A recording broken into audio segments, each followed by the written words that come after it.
ఇప్పుడు నేను యాక్చువల్లీ ప్రతి యాక్టర్‌ని ఈ క్వెషన్ అడుగుదాం అనుకున్నాను. అలాగే మిమ్మల్ని గూడా అడుగుతున్నాను.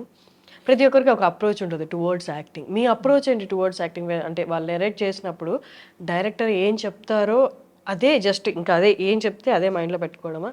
లేకపోతే సెట్‌లోకెళ్ళి మీ క్యారెక్టర్‌తో పాటు మీరుంటూనే అదర్ క్యారెక్టర్ వైబ్రేషన్స్ కూడా తీసుకొని సో దట్ అందరిలోకి ఇమిడిపోయేలా మీ మైండ్‌లో ఒక క్యారెక్టర్ బిల్డ్ చేసుకోవడం.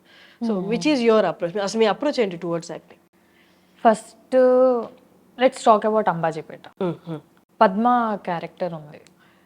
పద్మ ఇలా ఉంటుంది, అమ్మ వాళ్ళతో ఇలా ఉంటుంది. తను టీచరు. ఆ టీచర్ ఒక టీచర్గా ఒక చదువుకున్న అమ్మాయిగా ఆమె బాడీ లాంగ్వేజ్ ఏంటి అనేది ఒకటి ఉంటుంది కదా. సో ఆయన నరేట్ చేసినప్పుడు ఓకే దిస్ ఇస్ పద్మ అని ఒక ఫిగర్ వచ్చేస్తుంది. And at the same time మీరు అన్నట్టు సరౌండింగ్ ఆర్టిస్ట్ల వైబ్రేషన్ కూడా ఈక్వల్గా ఉంటేనే ఫ్రీక్వెన్సీ పద్మ కూడా అంత ఈక్వల్గా వర్క్ చేయగలుగుతుంది, అంత వర్కౌట్ అవుతుంది. సో నేను అది చూసుకుంటా. పక్కన వాళ్ళు వాళ్ళ ఫ్రీక్వెన్సీ ఎలా ఉంది నాకు, నేను వాళ్ళకి నా పద్మాన్ని నేను హైలైట్ చేయాలి అంటే వాళ్ళ ఫ్రీక్వెన్సీ నేను ఎంత తీసుకోవాలి, వాళ్ళు ఎంతవరకు ఇస్తున్నారు, అది నేను బ్యాలెన్స్ చేసుకుంటా.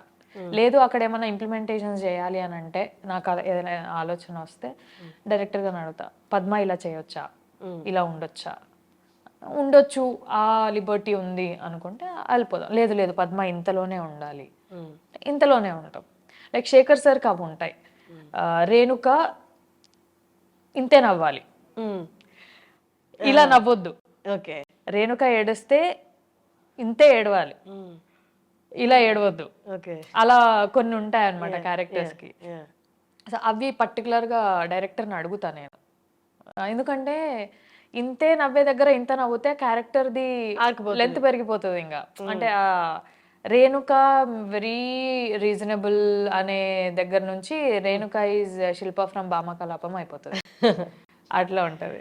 ఓకే. సో ఎవ్రీ ఆర్టిస్ట్కి పక్కన ఆర్టిస్ట్ల ఫ్రీక్వెన్సీ కూడా చాలా ఇంపార్టెంట్. ఎగ్జాక్ట్లీ. ఎందుకంటే వీళ్ళ రియాక్షన్స్ వాళ్ళ రియాక్షన్స్కి మ్యాచ్ అవ్వాలి అంటే ఇప్పుడు నేనైనా వాళ్ళ డైలాగ్ ఉంది అంటే నా సేమ్ ఫ్రీక్వెన్సీ ఉండాలి వాళ్ళకి, అయితేనే వాళ్ళకి ఆ ఎమోషన్ పండుతుంది. సో అది చాలా ఇంపార్టెంట్. నేను అది చాలా చూసుకుంటా కూడా. ఒకవేళ అవతల వాళ్ళ నుంచి అది రావట్లేదు అంటే నా రేంజ్ నేను మెయింటైన్ చేసుకుంటా. ఇంకా అది పెరగకుండా తగ్గకుండా డిస్టర్బ్ అవ్వకుండా అలా మెయింటైన్ చేస్తా. That's amazing. చాలా చక్కటి గ్రాఫ్. అందరూ నేను తన ఇంటర్వ్యూ కూడా చేశాను. మీకు పేరుగా చేసిన జగదీష్ జగదీష్ జగదీష్ సంజీవి వస్తుంది నాకు. తనది యాక్చువల్లీ అందరూ జెలస్గా ఫీల్ అయ్యే యాక్టింగ్ కెరియర్. బట్ ఎందుకైంది ఏమైందో మనకు తెలియదు ఎగ్జాక్ట్ రీజన్స్. బట్ జస్ట్ మన జర్నీ గురించే మాట్లాడతాము. ఆ జర్నీ అలా బ్రేక్ అవ్వడం అనేది తన పర్సనల్ లైఫ్ పక్కన పెట్టేస్తే ఎంతో కష్టపడితే కానీ పాన్ ఇండియా ఫేమ్ రాదు. అల్లు అర్జున్ లాంటి గారి సినిమాని మొత్తం తనే వాయిస్ ఓవర్ ఇవ్వడం అంటే అలా బ్రేక్ అయినప్పుడు ప్రతి ఆర్టిస్ట్ తనతో సంబంధం ఉన్న సంబంధం తనతో యాక్ట్ చేసినా యాక్ట్ చేయకపోయినా ఒక కైండ్ ఆఫ్ కన్సర్న్ చూపిస్తారు. ఓకే తప్పు ఒప్పులు పక్కన పెట్టేస్తే మనకేం తెలియదు, మనం అక్కడ లేము కాబట్టి అబ్బా బ్రేక్ అయిపోయింది ఎంత కష్టపడితే వస్తుందని. మీరు ఎలా ఫీల్ అయ్యారు అసలు ఆ న్యూస్ తెలిసినప్పుడు? ఫస్ట్ రియాక్షన్ అనేది మనం అక్కడ లేం కాబట్టి మనం పాజిటివ్ ఆర్ నెగిటివ్ మనం జడ్జ్ చేయలేం.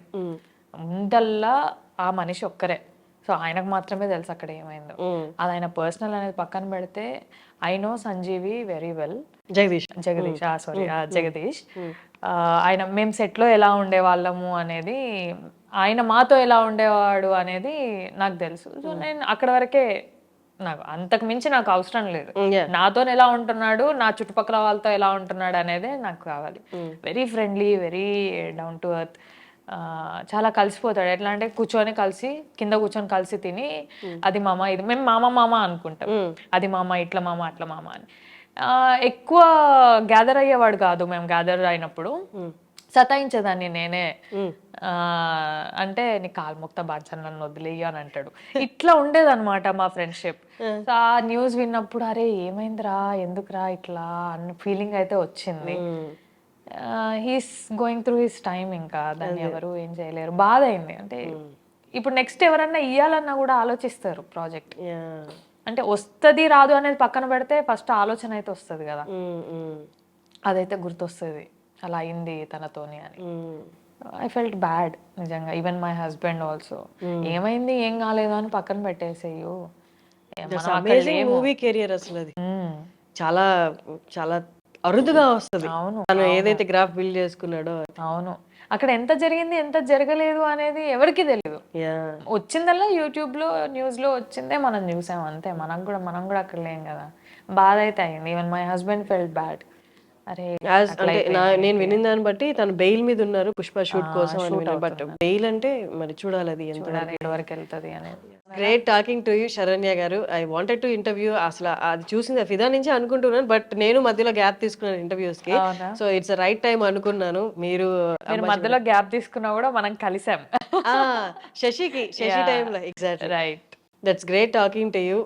అండ్ అలాంటి స్ట్రాంగ్ క్యారెక్టర్స్ మీ ద్వారా రావడం అండ్ మీరు యాక్ట్ చేయడం అండ్ అలాంటి మంచి మంచి ఇంకా మీకు రావాలని తోటి ఆర్టిస్ట్గా మనస్ఫూర్తిగా కోరుకుంటున్నాను. Thank you all the very best. Thank you so much. మీకు కూడా all the very best.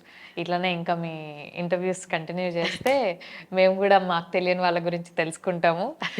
Movies కూడా కంటిన్యూ చేయండి. All the best for your future projects and all. Thank you. Thank you so much.